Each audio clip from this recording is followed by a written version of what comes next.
In this episode, we're going to take a look at one of the earliest wars in recorded history, and a rivalry for resources that lasted for hundreds of years between the two Sumerian states of Lagash and Umma.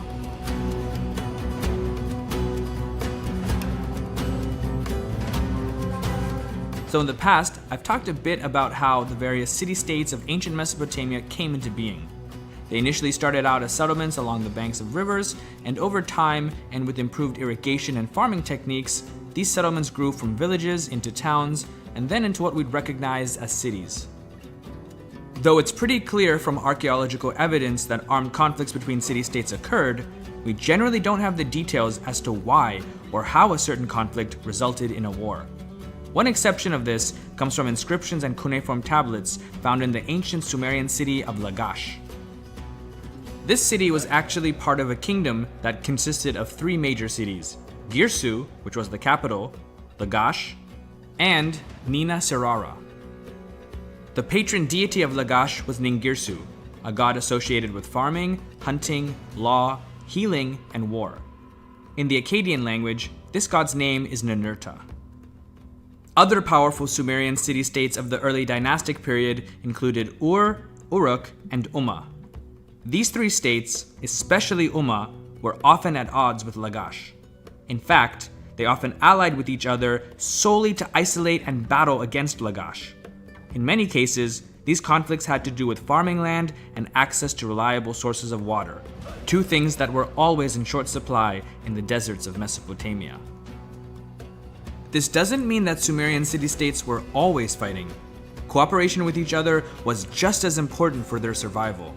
The most common form of cooperation between city-states was through trade. For example, a Sumerian king named Urnanshi, believed to have been the founder of the first great dynasty of Lagash, claims repeatedly that he had ships from Dilmun, which is today in modern Bahrain, transport timber to his kingdom from various foreign lands. Other documents from Lagash mention commerce with the cities of Adab, Der, Nippur, Uruk, and also Umma. But let's get back to the conflict between Lagash and Umma.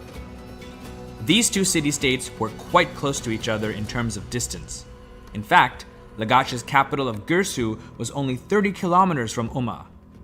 We don't know exactly when the conflict between the two started, but the reason for it was due to a fertile stretch of land between them called Gudiana. According to a treaty from around 2550 BCE, Lagash and Umma had agreed to a set border between their two territories.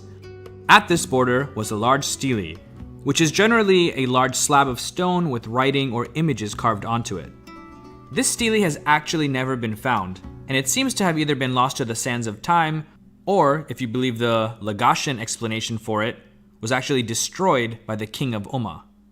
We know from other documents that the original treaty was arbitrated by a king named Mesilim, who was the ruler of Kish, a city-state to the north of both Lagash and Umma. There's another object which gives more detail about the Lagash-Umma conflict. It's known as the Enmatena cone, and it was commissioned by Eannatum's nephew, whose name was Enmatena. I want to actually read to you some of the translated text from the Enmatena cone so that you can listen to Lagash's justification for the conflict. And I quote, "By the immutable word of Enlil, king of the lands, father of the gods, Ningirsu and Shara set a boundary to their lands. Mesilim, king of Kish, at the command of his deity Kadi, set up a stele in the plantation of that field." So here, the Enmatena cone sets up a historical backdrop to the situation, saying that the great god Enlil, also with Ningirsu, the patron deity of Lagash, and Shara, the god representing Umma, have already set up an unalterable boundary between the two states. And they had chosen Mesilim, the king of Kish, to be the one to carry out their will and physically demarcate this border.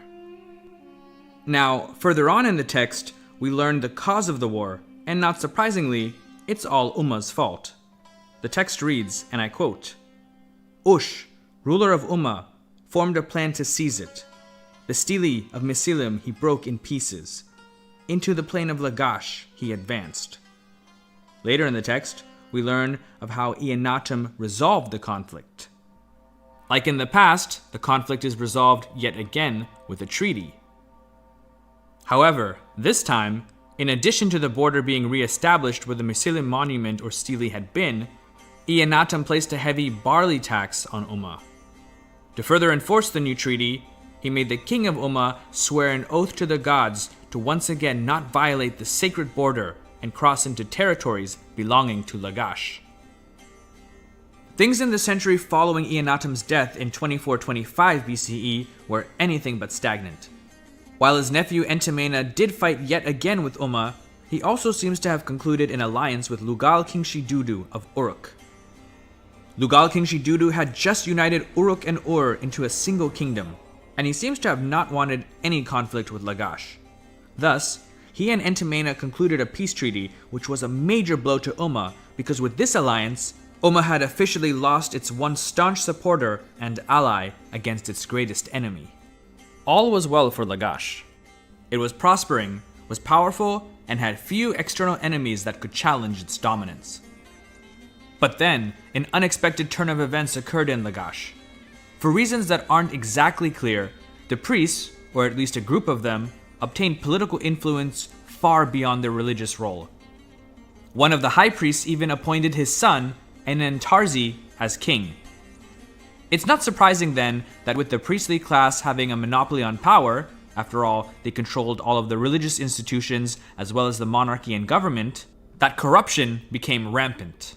Enentarzi's successor, Lugal-Landa, who was also from the priestly class, was known to be extremely corrupt. During his reign, more than half of all land in Lagash was under his control, along with the temples and religious sanctuaries.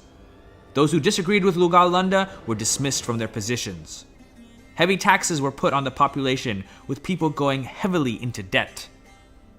Things got so bad that according to some documents, impoverished parents had to sell their children to help pay off their debts.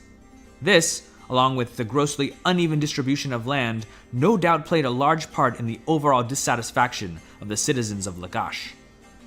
After 6 years of such corruption and tyranny, Lugal-Landa was overthrown by Uruk-Kagina, a king who, though not a priest, believed that he was divinely appointed to clean up the mess that the once wealthy kingdom of Lagash had become. Uruk-Kagina saw himself as a reformer, and along with being a capable ruler, is best known for coming up with possibly the first known code of written laws. Now, I know that this honor usually goes to Ur-Nammu or Hammurabi, but that may be because we've never actually found a copy of Uruk-Kagina's law code. However, we know about it and what some of the laws were from other documents that reference it. Unfortunately, it just wasn't enough. Lagash's weakness had also not gone unnoticed by its neighbors, most notably archenemy Umma. To the throne of Umma rose a certain Lugal-Zagezi. Taking advantage of the political and economic turmoil in Lagash, Lugal-Zagezi launched an attack on the city-state and was extremely successful. He not only conquered the principal cities of Lagash, Nina-Serara, and the capital of Girsu, but then set them on fire, massacred the population, and then looted and completely destroyed the holy temple of Lagash's patron deity, Ningirsu. After centuries of armed conflict from what started out as a simple land dispute, Lugal-Zagezi had definitively ended the conflict with Lagash in total victory for Umma. One Sumerian scribe, presumably from Lagash, wrote a lamentation of the destruction along with a curse upon Lugal-Zagezi.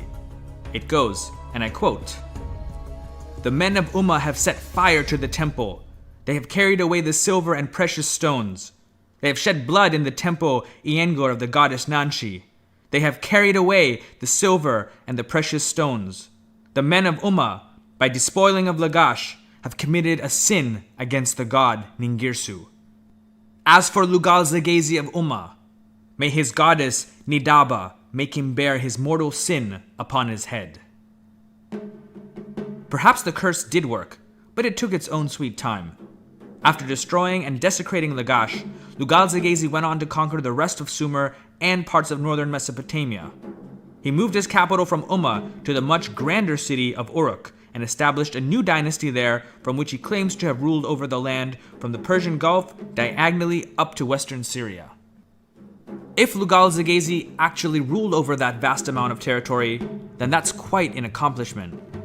You would have thought that such a man would go down in history with fame and honor.